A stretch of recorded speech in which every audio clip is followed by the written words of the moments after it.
భర్తల క్షేమం కోసం పూజ చేయాలని చెప్తూ ఉంటుంది రమాదేవి.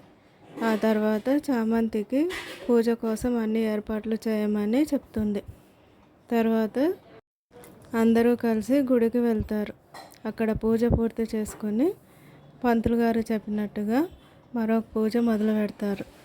అక్కడ రమాదేవి రోజా ఇద్దరు కలిసి పూజ చేస్తూ ఉంటారు. వాళ్ళు పూర్తి చేసుకొని బయటికి వెళ్ళగానే చామంతికి కూడా తను పూజ చేయాలన్న విషయం గుర్తుకు వస్తుంది. ప్రేమ్ బాబు క్షేమంగా ఉండాలంటే పూజ చేయాలని అనుకుని పూజ మొదలు పెడుతుంది. అప్పుడే తను పూజ చేయడం రోజా చూస్తుంది పక్క నుంచి.